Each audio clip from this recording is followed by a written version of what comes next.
Death at the Devil's Chair by Saskia van der Zee. Read by the author. Prologue. The cairn afforded a view to die for. Crouched against the rock, jammed into its meagre shelter, Marianne gasped for breath. Below her stretched the world, or at least her part of it. "What do you reckon, dogs? Worth a climb?" On either side of her, Pip and Maggie lay bellies flat to the ground, ears slicked to their heads, emitting deep sighs which made their opinion clear. Anyone who chose that day to walk up Titterston Clee needed their head read. Even behind the rough stone pillar, the wind slammed at her, whipping her hair from its neat ponytail to sting her cheeks. On the ascent, it had gusted so hard she'd barely kept her feet. 4 legs coped better than 2, making her think of those poles that everyone seemed to walk with these days. She'd always despised them, but now she could see the appeal. Head down, she'd gritted her teeth, setting one foot in front of the other, clawing at the rocks to keep her balance and propel herself upwards, resisting the force of the gale as it drove her towards a 200-foot drop. Briefly, she'd considered turning back, scuttling down the precipitous path to the car park below, its surface so rutted with puddles it resembled a lunar landscape of lakes divided by small islets. Sheer stubbornness had forced her on. The landscape radiated menace. Below lay the abandoned quarry, a brutalist citadel of stark rock, its buildings almost indistinguishable from its excavation. A pair of crows jumped and flapped from column to column, excited perhaps by the skeleton of a sheep which lay on the scrubby grass. The wind keened a peculiar song, chasing and frothing the clouds from white to grey as they scudded over Brown Clee with its 2 peaks to the north. Murder Mountain, the locals called it, after the horrific case of the man who'd gone there with the sole intention of finding somewhere to kill. In the grip of psychosis, the expert witness had declared in court, his referral delayed, let down by a system that could no longer cope with the deluge of need. Greens and ochres rippled southward into the hazy Malverns, while to the west a darker spine showed behind the long Mynd. The jagged ridge of the Stiperstones, her country, crowned by the Devil's Chair. Further still lay Wales. On a clear day you could see Cadair Idris. Not today, though. The old devil was firmly in his chair, shrouding the far hills in charcoal grey. Rain on the way. She asked herself again why she had come. A need to be scoured clean by the wind and rocks, perhaps, to endure the Clee's desolation. To be entirely alone.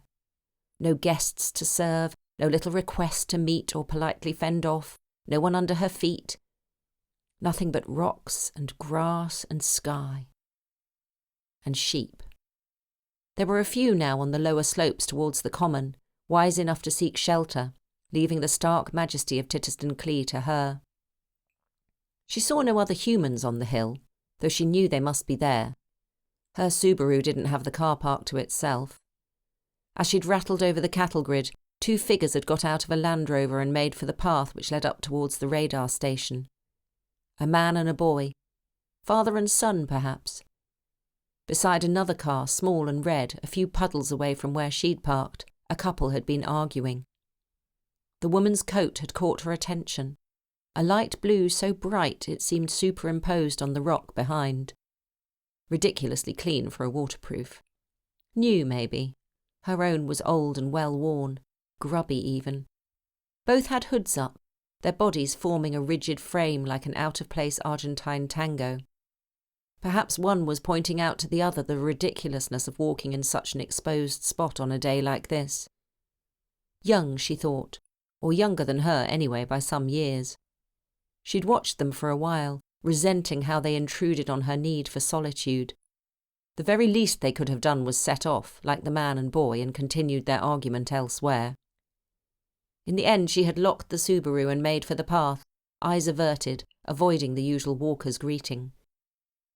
With fingers almost too numb to undo the zip, she tugged a water bottle from her small backpack and took a swig. Taking her movement as a sign, the dogs scrambled to their feet, heads cocked, ears and tails low against the wind. Pip gave a muted whine. She wondered whether she should put them on leads to stop them from going too near the edge of the quarry, but remembered the comparative ease with which they descended the slope. Maybe they should attach a lead to her. The descent was no easier than the climb. After a few 100 yards, buffeted on all sides, blinded by stray strands of hair, her thighs began to pull and her shins ached. She envied the dogs their four-pawed agility and concentrated on keeping to the rough track, avoiding the rubble-strewn patches where long-deserted huts had once stood. To her left and below loomed the white domes of the radar station, balanced like giant ping-pong balls on their concrete columns.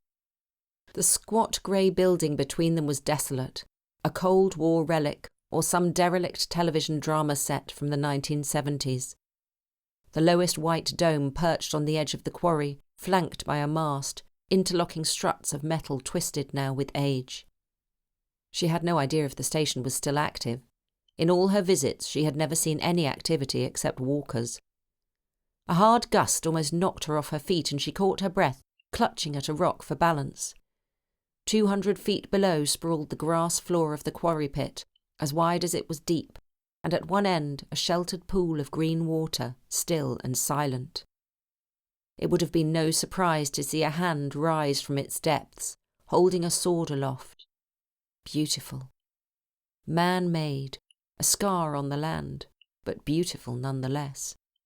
Like stretch marks on a mature woman. Evidence that she has given birth to something, that from her has sprung life. A flash of colour on the other side of the quarry wall caught her eye. A movement of bright blue turquoise. The dog stiffened and stared, traced its progress down past the furthest mast, leaping in wild onward bounds. The young woman from the car park was running down towards the road, arms outstretched for balance, as though the devil was on her heels. Of her companion, there was no sign.